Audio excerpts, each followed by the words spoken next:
Hello everyone, welcome back to the channel, welcome back to Forever United TV. It is Saturday morning, the 22nd of November.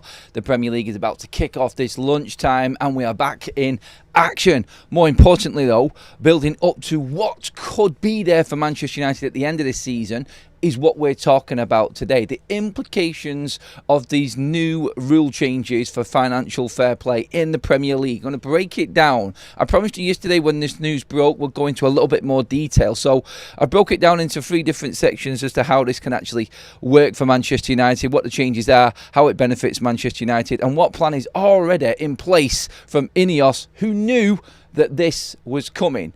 All of your transfer news and team and Manchester United updates on this show as well. So get involved in the live chat, everybody. Give me your thoughts. Get involved. We're going to break this down as to why Manchester United now, cash kings, are looking so much better with these new rules implicated or being brought in at the end of the season. So it is hard to understand, and I've tried to simplify this the best that I can in terms of the rules, what actually benefits Manchester United. So first of all, it is changing from PSR to SCR, squad cost ratio rule. It's pretty much mirroring the UEFA model, which teams have to abide by to play in UEFA competitions. Europa Conference League, Europa League, and obviously the Champions League. That's that. We'll get into that a little bit because Manchester United are impacted by that as well. But we'll get into the Premier League side of things first of all. So calculating this based on Manchester United revenues and what this new ratio rule brings in for Manchester United, we look at it. So teams in the Premier League now can now spend on pitch and on-pitch finances. On-pitch finances mean player sales, player wages, agents' fees, coaches' salaries, everything like that. Amortization over a 5-year period for players like it was before. So this is what this spending is on. I'll get into everything else afterwards. But for players alone, everything that's involved in transfers that we want to know about, this is how it impacts Manchester United. For instance, 85% of United's last revenue, well, 666.5 million record revenues, remember that. If you go off this rule alone, Manchester United could spend up to 566.5 million this summer on player transactions and on pitch transactions. That's not new spend, no. So straight away you're looking at this and you're going, we can spend all of that money. No, that's not going to happen. United are never going to spend $500 million. It doesn't work like that because it involves club costs for players and coaches that are already there at the football club as well. So it's adding to what we're already paying. It gives us a little bit more room than what PSR did in terms of trying to balance out the net loss on the 3-year period. So Manchester United, how this benefits us, calculating the breakdown. Total revenue 666.5 million. SCR spending 85% of total revenue 566.5 million. I mean, when you look at that, and I've just broke it down here, current spending for the financial year ending June 30th, 2025, so this year's, to use as an example, Manchester United's employee benefit expenses, primary wages, that is, were 313.2 million. Player amortization is 196 million, totaling approximately 509 million. In core squad cost, this figure is below the calculated 566, which United could spend. So we're already spending 500 at the moment. So you're thinking, well, that's not going to give us much room, and it makes no difference really.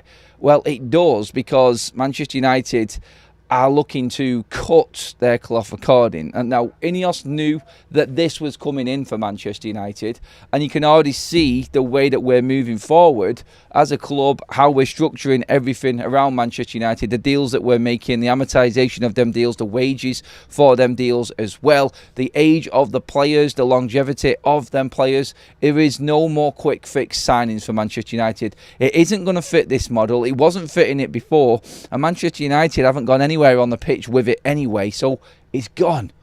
Big contracts are a thing of the past when it comes to Manchester United spending what they can and can't do in the transfer window. It is a lot clearer than what it was before. In these new rules, there is a spending allowance as well. Now, this, I don't know who is going to go over this, but just to break this down quickly so you're fully understanding, clubs can utilise a multi-year allowance to spend an additional 30% above the 85%. Up to the red threshold of 115% of the revenue. So you can go over. Exceeding the 85% threshold incurs fines, while exceeding the 115 threshold results in sporting sanctions like point deductions. So our club's actually going to abuse this now that that is there, because this is annually, and that extra 30%, and then take a fine and just pay it off. Big clubs could do this, and this, again, is massively important because the real timings are totally different than what they were before. The important part of the SCR rule is that it's done annually and not over 3 years. So just to break that down, Manchester United are already spending approximately 500 million in terms of the last financial year on on-field expenses, wages, the player transfers, the staff, the coaches, everything like that. They're already spending massive amounts of money anyway. But the benefits of this for Manchester United and how this helps us as a football club going forward, I mean, when you look at it, the SCR rules cap spending of 85% of clubs' own revenue, because Manchester United generates massive commercial and broadcast revenues compared to most other clubs. Their 85% limit is absolute monetary terms is one of the highest in the league. This reinforces the advantage of being commercially successful football club. It encourages revenue growth. The new system incentivizes clubs to maximise their own revenues, match day commercial broadcasts, because higher revenues directly translates to higher spending limit. This aligns with Manchester United's global brand strength and ability to secure lucrative commercial deals. Again, the benefits of this are massive. And the biggest one of all, I think, is the investment is infrastructure exempt. So it doesn't matter what Manchester United spend. For instance, crucially, costs associated with investment in off-pitch areas like stadiums, such as Old Trafford's redevelopment plans, training facilities, women's teams are excluded from SCR calculations. So they can spend and bring investment in to Manchester United to rebuild or regenerate Old Trafford, build a new stadium, and it not affect SCR rules at all. It does not matter. So they can get investment in from wherever else they want to build the stadium and build everything around it. It's not going to affect Manchester United's SCR calculations. It doesn't matter anymore. There's nothing involved in it. It's not total running costs. It's just running cost on player on field costs for Manchester United now, like it is with every other football club. It's a lot simpler because it is annually, and Manchester United, I think, with the way that we're moving forward now and the way that the club is structured, this is a lot better for Manchester United. It's a lot easier for us to go out and calculate transfer fees, wages, and work with that. So, for instance, just to simplify it, United are already spending over 500 million on cost fees, and that's what we're at the moment. So that includes all staff, coaches, players, agents' fees, wage, everything like that, transfer, the lot. So your payments annually to player transfers, like structured payments, their wages, agents' fees, manager costs, everything like that. This is what all involved in this new rule. You look at Manchester United and the money that we've spent so far. This is where player sales now comes in. Very, very important, because player sales and nets transfer fees that we get for certain players will then be knocked off this total as well. So it's making clubs sell their players. It's making clubs bring players through still and trying to generate money from selling their best players. They don't want to do that, obviously, but you could then work on the commercial side of things, try and boost it up that way. But what it does emphasise is that there's going to be no cheap deals out there. The days of players running their contracts down are probably going to be over as well. The clauses in contracts to make sure that players are moved on certain fees are being included in these deals now, like Antoine Semenyo, Matheus Cunha. Clubs have to make sure that there is an affordable get out for players to leave so they can sustain and carry on. So it's making it all around. It's pushing it towards the transfer fees. It's pushing it towards affordability for players and not pricing players out of the market. Now, UEFA's rule on this is 70%. Now, United are going to have to forget about all of that, the 85% rule, because they're going to have to abide by UEFA's rules anyway. So you might as well just cut United at 70%. And that's still, for this club right now, is over 400 million we can spend annually each season on on-pitch costs, players, agents, managers, so on and so forth, like we just described.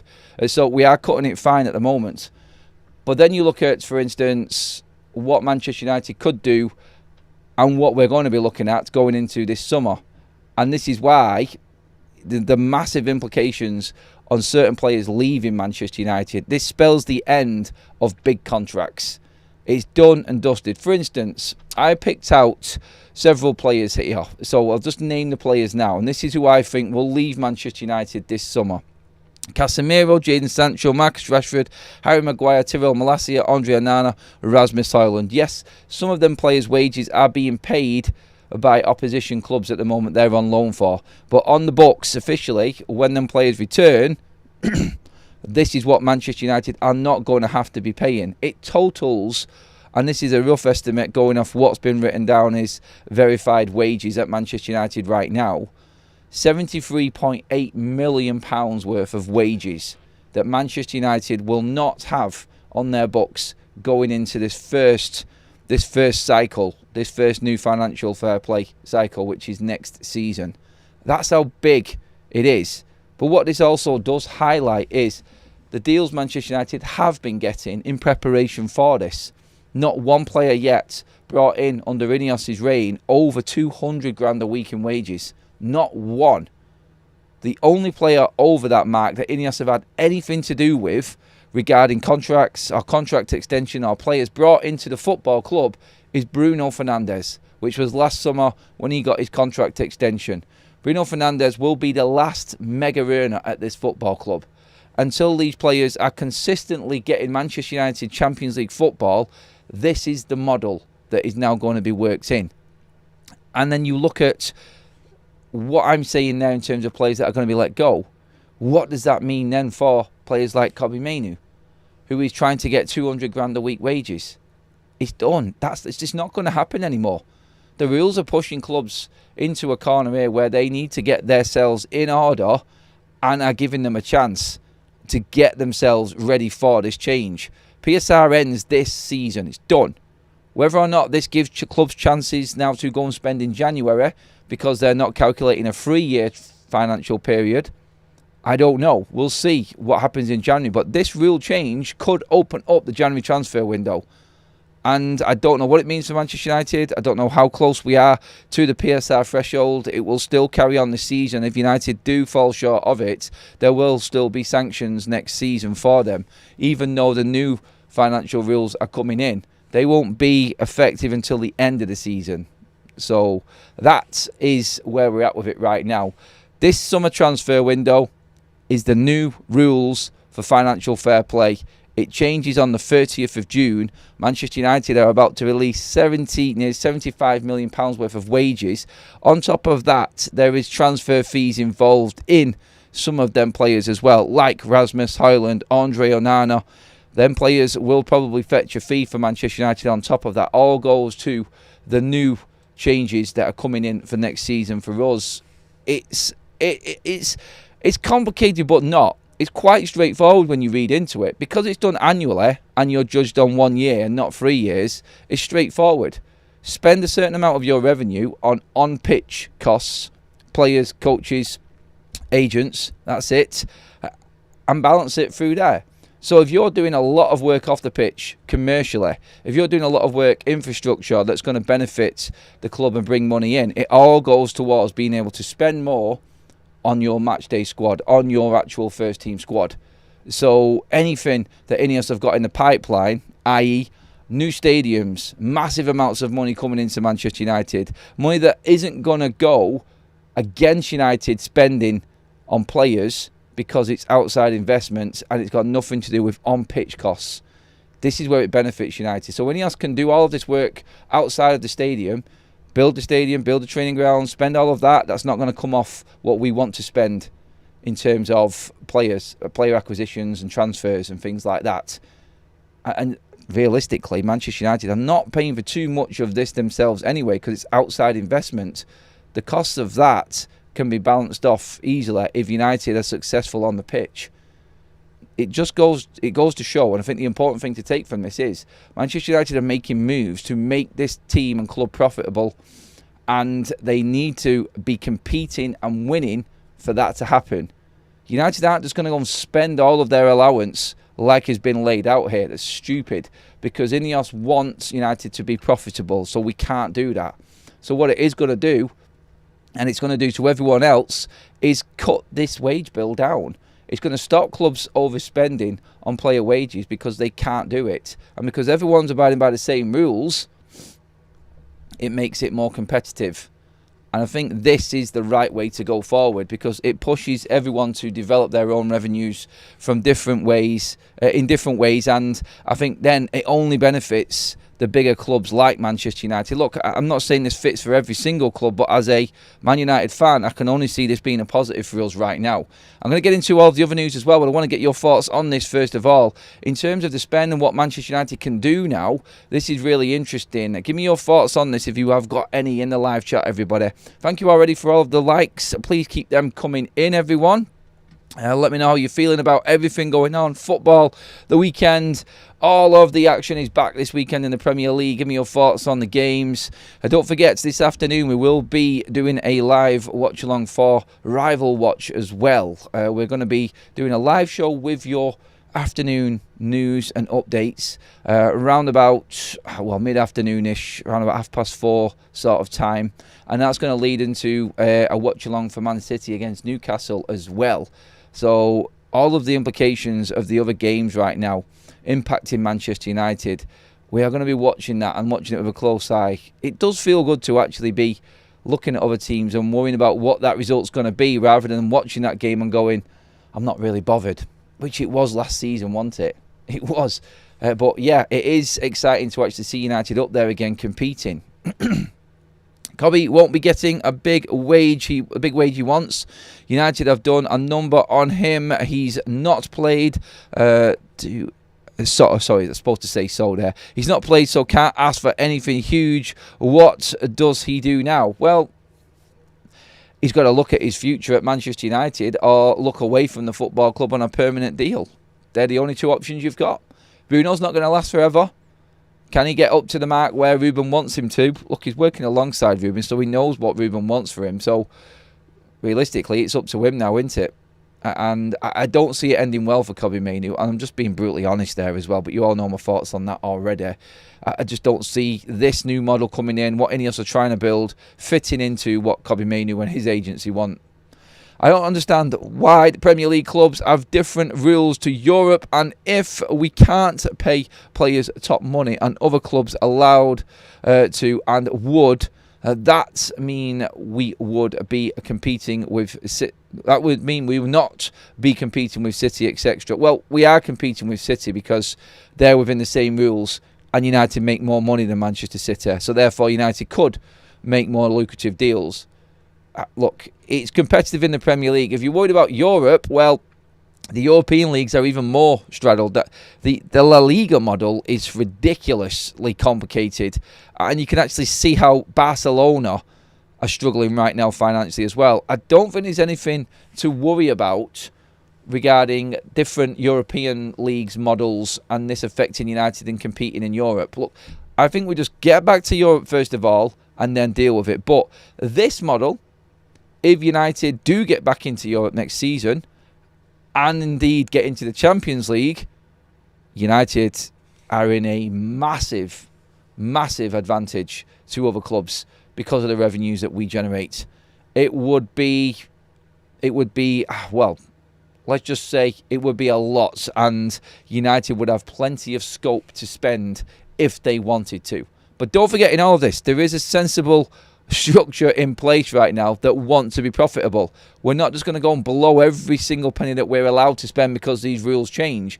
Ineos want to run this shit properly, so it's not going to be bonanzas. But what it would give United is, I feel, pure financial freedom to go out and make these deals happen that they want, because they know that no one's really going to compete with them or outspend them because of these rules. If that makes sense. So the advantage is there for United because they're top dogs. They make more money than anybody. Now, cutting the wage bill down, and like I just said there, you could be 73 million less a year. Obviously, you've got to bring other players in to replace them players. But even if you half that, you're looking near 30, 40 million better off in wages already for Manchester United. And it's counted on the annual, don't forget. So anything United cut off now, going forward into the first SCR ruling year, next season, benefits us massively. The part of the debts has never impacted the spending. That's an urban myth. If Ineos buy United outright and it becomes an asset, the debt becomes Ineos's, and they have billions in credit. That they're always able to afford it. There's never been an issue with the debts at Manchester United. Look at what we have spent and wasted over the years. It's embarrassing that we're having to. It's embarrassing that we're having to climb our way back up to where we are right now. But if we'd have had a proper football structure in place, in the last 10 years, there won't be a half as many kickoffs and issues with the running of this football club and the ownership, because we'd have had people in place that spent the money properly and didn't waste the money. Look at the names on that list. All of this comes down to absolutely shocking recruitment. Now, there are players on here that are probably going to be brandished with that brush unfairly, like Casemiro, for instance, Harry Maguire, Rasmus Højlund, for different reasons. They are not problems, but every single one of these players has been purchased by an ownership model before the current one in place right now. We're about to move on here. 7 players this summer that were brought in under the old regime that are costing Manchester United near enough 74 million a year in wages. And I'm just going to lay out here on this 2 players on this list that are actually contributing to Manchester United's on-pitch results at the moment. 2 players. That's it. Out of the list of 7 that's costing us 74 million pounds a year in wages. Yes, they're on loan and other clubs are paying their wages now. That wouldn't have been the case before either, because Ineos have made it very clear in their structure that if there is anyone going to be coming in and taking a player on loan, they're going to be fronting the bill. They have done well in sort of clearing them costs out, but without the players at the football club in the first place, it's a lot easier to maintain, it's a lot easier to run. So it's mind-boggling. It really is. Like Casemiro, Jadon Sancho, Marcus Rashford, Harry Maguire, Tyrell Malacia, Andre Onana and Rasmus Højlund. The money, wow, it cost Manchester United just under 1.5 million a week for all of them players. Not now, because other clubs are paying their wages, but just for instance there, Casemiro is contributing right now for Manchester United. Harry Maguire, that's it. That's it. Recruitment. We can talk about what clubs are paying what wages for these players right now, and that's not really realistic, and I get where you're coming from with that, but look at that recruitment. Look at the players. Every single one of these players, I'm not even bringing in the transfer fees into this here as well, have been bought, and we have overspent on... Well, Marcus Rashford obviously isn't in that category, but his wage still, in terms of them contract extensions and whatnot. But it pains me looking at it. It really does. The bottom 3 alone, Malacia, Onana and Rasmus Højlund. Wow. Yeah. So a proper football structure with these new rules 100% benefits Manchester United. Will benefit us long term, but actually we won't be able to spend without selling / releasing. That's why I brought up the wages and the players leaving. But like we said, Marcus Rashford, pure profit. Mason Greenwood will go pure profits this summer as well. I'm probably guessing Kobbie Mainoo, pure profit on top of that. Rasmus Højlund, 38 million. We'll get a small fee for Andre Onana as well. And added to that, the benefit of them wages also not being there. I think Manuel Ugarte will also be sold. And that is how it benefits Manchester United. It's not just a rule change, it's actually having people in place that know exactly what they are doing and how to run a football club. And this ruling has come in perfect time for Manchester United to start developing a brand new stadium which is going to generate masses and masses of revenue. How many times have I talked about this stadium being something similar to what the Santiago Bernabeu Real Madrid is doing right now? $1 million a day that stadium makes. A day, not just match days. That's what that stadium, according to financial experts, makes a day. Manchester United will be bigger and will probably house more events than what the Bernabeu does. So you can imagine the amount of money coming into Manchester United because of this new stadium. The plan is in place. The future is looking brighter. Ineos have got their model moving forward. They knew that these rule changes were coming, and anything that they can do commercially or expanding in terms of revenues is only going to benefit Manchester United on the pitch.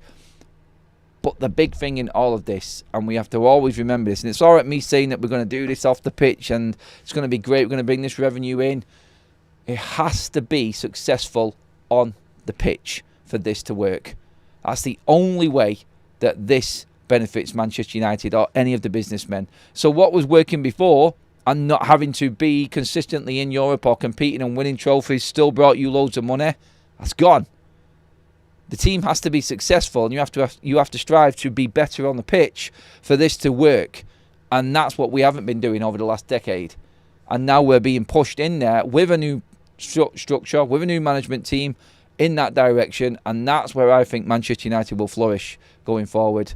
As long as we stay on this pathway where we're going now, where the recruitment is absolutely on point, and we're already seeing flaws in it, and you can't win all of them, I know that, but the sheer fact that we're talking about Xerxes and Agate, but we're going to be able to recoup all of that money that we spent on them players because we didn't overspend on them in the first place because the structure was working and doing its job at that moment. That's the difference. Not on big wages, didn't pay big transfer fees, equals easier to sell, and no one lingering around like Jadon Sancho. That is where United are at right now, and this is what these new rules are going to do. It's going to force Manchester United to be more successful on the pitch, if anything. So the new stadium, so the new rules means that they have to earn money by diversifying means. Manchester United just need to be successful on the pitch on top of what they're doing commercially, and they will have plenty. But it comes with organisation within the playing staff like we are doing now. So United could not go out and buy players like Casemiro or Jadon Sancho, give these players stupid wages anymore. Them days are over. That's what's been slowing Manchester United down. And you can see what Ineos are building already. Like I said before, not one player brought into the football club on more than 200 grand a week wages. Bruno Fernandes is another player that you could probably add to that list there that's earning upwards. I mean, when you look at it, for instance, Bruno Fernandes is earning just shy of 20 million a year. When Bruno goes, that's another 20 million in wages off the books for Manchester United. Yes, you've got to find a player to replace Bruno Fernandes, but when you've got a structure like this in place and a recruitment team like this in place, it makes all the difference. To break it down, really, and you probably would have picked up on it in what I've been saying there, and it's realistically, I feel now, probably the best time for Manchester United to really push anything that they want to. So the stadium, on the pitch, players, people coming in, I think what it is here is it's just looking now like recruitment is the be-all and end-all. That's it. You have to buy right. You have to develop right. And look, this is something that Ineos knew was coming. Because look at it. Look at the investment into the academy. Look at what we're doing right now there. Look at the training facilities. Look at the recruitment team. Look at everything that United are trying to develop. And it's all to the benefit of the future of Manchester United financially and being able to sustain competing for the major trophies again. That's where we're at. And I think that is what is going to happen going forward. I've got I've got an up on my fingers. Okay, sorry, Jody. Hope that goes well. I can imagine there's lots of private chats going on in there. Did you see that academy players at cost are somewhat halved with the SCR encouraging homegrown talent? It helps in sales and reducing squad cost. More flexibility to offer good wages. It's a win-win for us. Again, there is so many different bits of this new rule change that you can go and look into and read into.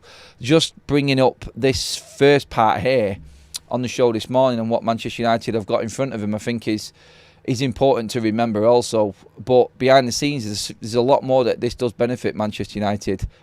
Fred says there, sorry Adam, I'm a football fan, not an accountant. It will improve our performance on the pitch. Yes, it will. It'll bring us better players. It'll make us develop better players through our academy.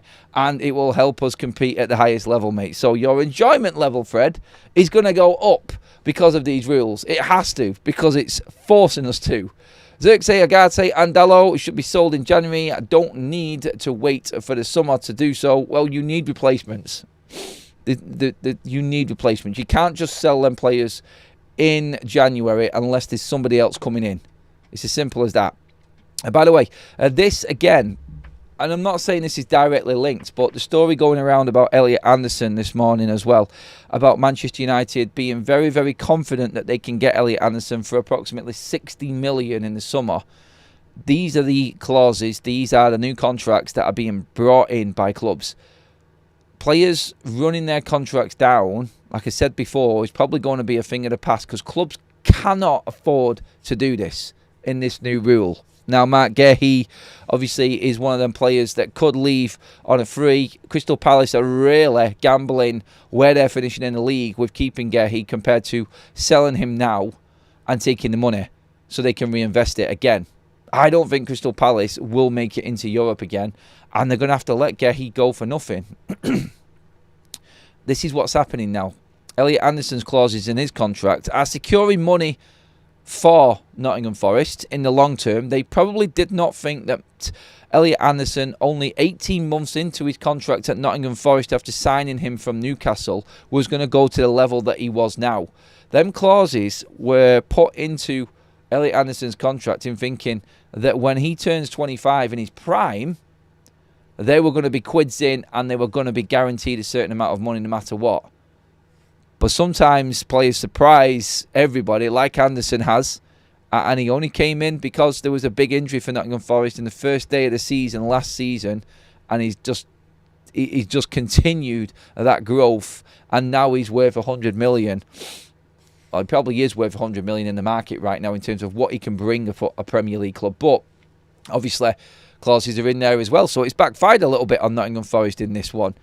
It's interesting because I think this going forward now, Manchester United putting on their sell-on fees and things like this and buyback options in certain academy players. It's like Radek Vitek's contract.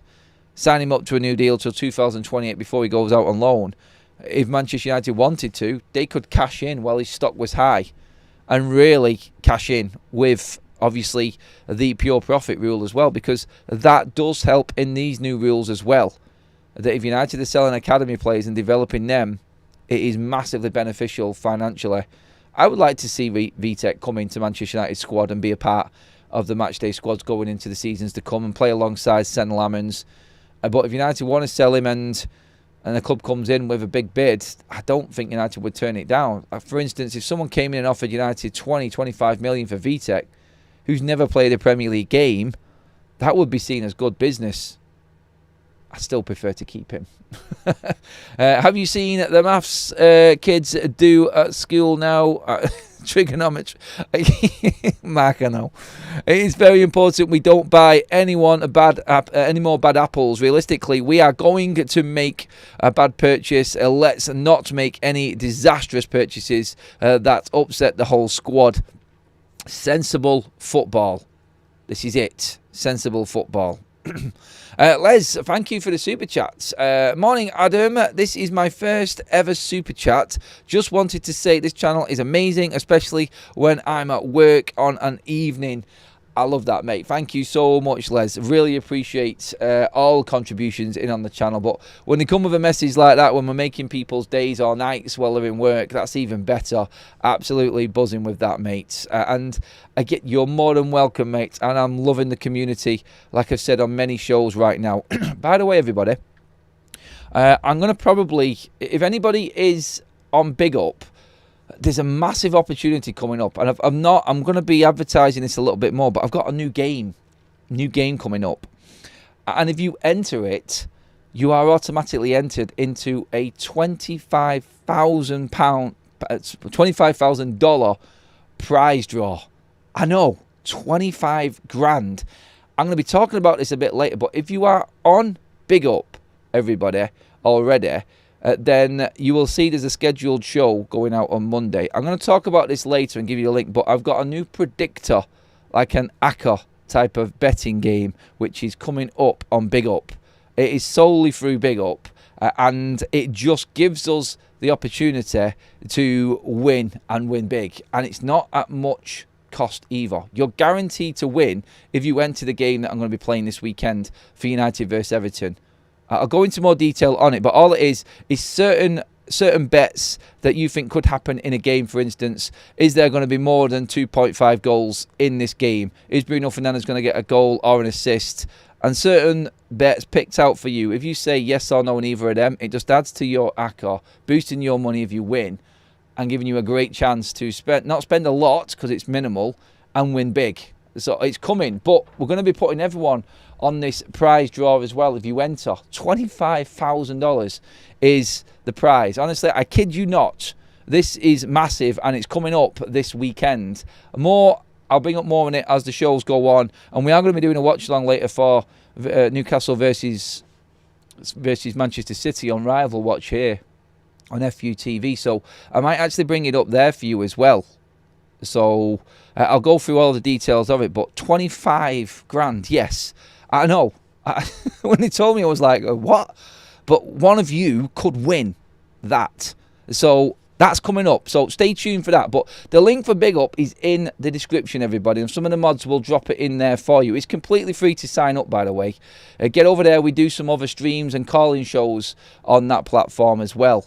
So it's like another platform that we use on the side. Now, a lot of people just prefer to be on YouTube, but we are doing some big things over there as well, everyone. So get across and win big. I'll talk about that later on, actually. Let's get some more comments in as well on this. VTech is good for second, in my opinion, says Shane. Peter says, Adam, I think this stops players sitting on big wage not doing anything but get cash. But in the time, we will only need to buy 1 or 2 players over time. Great show, thank you. Yeah, in terms, I know what you're saying there as well, Peter. Eventually, Manchester United won't have to go out and buy 6 or 7 players every bleeding window because we'll be organised and the squad will be decent. That's how I see it anyway. Big up to you as well, Terrell, Arsenal fan in the chat there. Loan Manu without an option to buy until the end of the season, and loan Gallagher without an option to buy. Then for next season, Gallagher's gone, Manu's back, and we get Anderson as well. Yeah, it won't happen, mate. Atletico won't do the Gallagher side of things without a buy option. And Manchester United, I don't think, are up for any loan for Manu at all at the moment, just from what I've been told. They're not going to let him go. I think Manu's situation will develop more in the summer, personally. I don't think United, and this is the word coming from the club as well, and correspondents close to United, is they are not going to allow players to leave unless replacements are coming in. And replacements are incredibly difficult to bring in this January, as we've already discussed. Now, Semenyo, Gomez, Gallagher, these players that look like they're definitely an opportunity for them to move this January.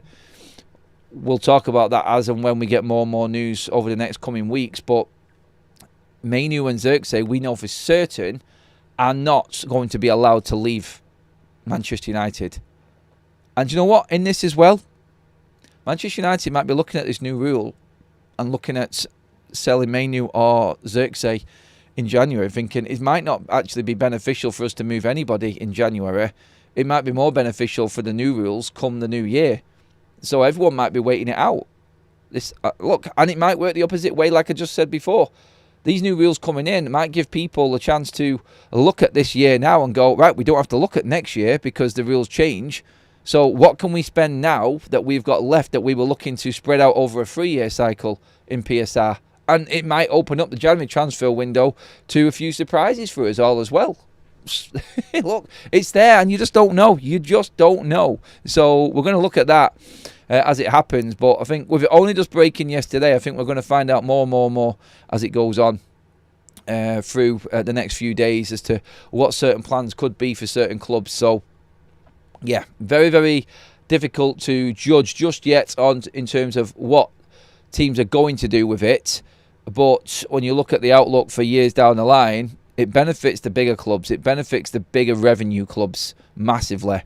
There was a rule that wasn't brought in, and this was the anchoring. So anchoring came in, and what this means is, and I'll just read this out here. This is a piece from what's been written on these new rules coming in. Manchester United, along with other top clubs, were strong opponents of the proposed anchoring rule, which would have imposed a hard cap on spending tied to the bottom club's broadcast revenue. The rejection of anchoring prevents the hard limit that would have restricted their ability to compete with top European clubs and for the global talent. So it would have been that the big clubs or anyone in the Premier League could not spend more than the broadcast revenue times 5, I know it's complicated, of the team that finished bottom of the league. So for instance, if Wolves finish bottom and their broadcast revenue was set amount, times that by 5, and that's the limit that all clubs above them, including the big clubs with massive revenues, could have spent. And that was the ruling yesterday that had the 12-7 vote on it. 7 clubs voted for that. 12 went against it. And that was ruled out. So that did not come in. But that would have really screwed United over. Because it wouldn't have mattered how much Manchester United made or what revenue they brought in. There still would have been a cap. This rule being open, and it is just based off the 85% in the Premier League and 70% in Europe, means that Manchester United can start to really push their commercial revenues, their match day revenues, everything, even performance revenues coming in through positions in the league and things like this. It just helps them go and max out as much as they possibly can now. So United could just go into this new stadium, start earning fortunes from it, competing on the highest levels, earning absolute millions, and blow teams out the water completely. That's what's happening here right now. And you could see this actually coming with a few other clubs. For instance, Newcastle could build an infrastructure with their owners that won't affect this new rule. So they could build another massive stadium or something else without it affecting their financial rules for what they can spend on players. Therefore, generating more revenue from this new big stadium, more gate receipts, a better pricing, better executive money and things like this, other events going on, and then start to build themselves back up again. It's forcing clubs to develop themselves more and generate more money. That's what it's telling clubs to do. Otherwise, you're going to be stuck. You have to move forward. And this is only, I think, going to benefit, I think, everybody in the Premier League. The PSR rule was crap. It was awful. It's now gone. And we don't have to worry about it anymore. So that's the beauty of it. It's easier for us to understand as well because it's just an annual calculation, not a 3-year calculation. So we're not waiting around on financial experts all the time to try and describe this to us. It's how much Manchester United make in a year in revenues, and you can spend a certain amount of that on on-pitch costs. Players, coaches, agents, everything like that. That's all it is. Nothing else comes into it. Nothing at all. Dead straightforward. So get your books in order. Start balancing out your wages like United are. Start making sensible transfer decisions. Start going into the transfer market with a real plan instead of going gun-ho. And I think United will just naturally just rise to the top because of the power of the football club. We're already seeing players move to Man United even without European football. If United get back into European football, the money that will bring them, and then the opportunity to pay a little bit more for certain players because of this new rule coming in, only benefits Manchester United. And do you know what? I did a show, and I think I mentioned this yesterday. I did a show, it was over a year ago actually, and this rule was supposed to be in this season. It was supposed to come in now. Now, yeah, it's a bit geekish, and I like looking into these sorts of things. I'm no expert, but I do know that it impacts football massively. Right now, we're looking at, I feel, the best opportunity for Manchester United to plan ahead and really take advantage of what I think is the biggest rule change in football that we've seen over the last 10 years. By the way, we've still not heard about Manchester City's rules either, and their breaches. That's not come back up yet. We were expecting to know this in the international break, according to the people in the know. Where is it? Still not there. And again, I don't think there's anything that's going to affect that in these new changes going forward. It'll benefit City as well because they make high revenues, and obviously their stadium developments, hotels and things that they're building on at the Etihad right now. This is all to do with pushing forward with these new rules. They all knew about them. They knew they were coming in and have started to already make plans that's going to benefit, well, it's going to benefit them going forward, and it's going to benefit City, Man United, Chelsea, Arsenal, Liverpool, Spurs. Anyone with a big stadium, anyone with big revenues, this is going to be huge for. So keep an eye on it because it is massively important. It really is. Right, let's get some more comments in here as well. Has anyone been watching the cricket, by the way? Madness yesterday, wasn't it? Whoa, test match done already in 3 days. That is a guarantee, isn't it? My God.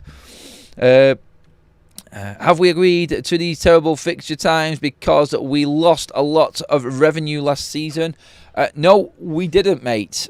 We didn't lose a lot of revenue last season because we were in Europe. So it didn't work that way, Lawrence. The reason that Man United have got these fixtures is because of the new rule coming in that the Premier League and other European leagues, I think, are doing this as well. It's going to come in soon enough anyway. We're going to get at least 3 days break. Every team will always have 3 days break between games. No one's going to be stuck like overplaying. So this new rule is being brought in. Man United are playing Crystal Palace on a Sunday, for instance, at 12 o'clock because Crystal Palace are playing in Europe that week.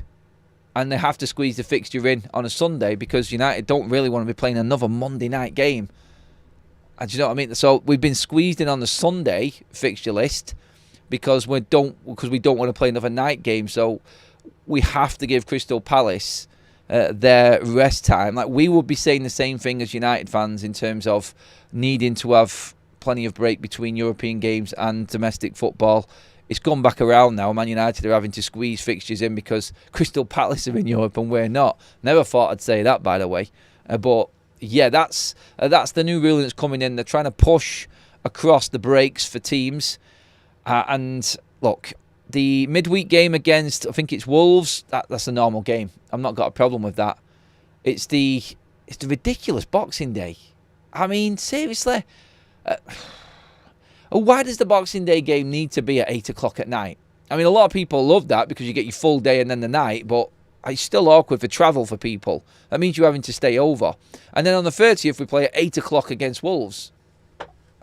It's them games, because after December's gone, we're back to normal fixtures again. It's just the festive fixture period. And of course, don't forget, I think Amazon take over, don't they, on the fixtures for the broadcasters. When it comes to the Premier League. So around Christmas time, it's always their games, isn't it? And they're always streaming the games on Amazon. So yes. What's your score predictions for the weekend, everybody, by the way? I've done my prediction show over on Football Talks for all of the games this weekend, so go check that out as well, everybody. Link is in the description as well. Don't forget as well, I have got this prize draw and this new game coming up on Big Up. I'll tell you more about that in the watch along later on. So, yeah, be tuned in for that one. Your chance to be in with, well, a chance to be in with winning $25,000. Yeah, and that's just for entering this game. So, I'm going to get as many people in to it as possible. I'll explain a bit more when we've got a bit more time this afternoon as well, everybody. So make sure that you're there for that as well.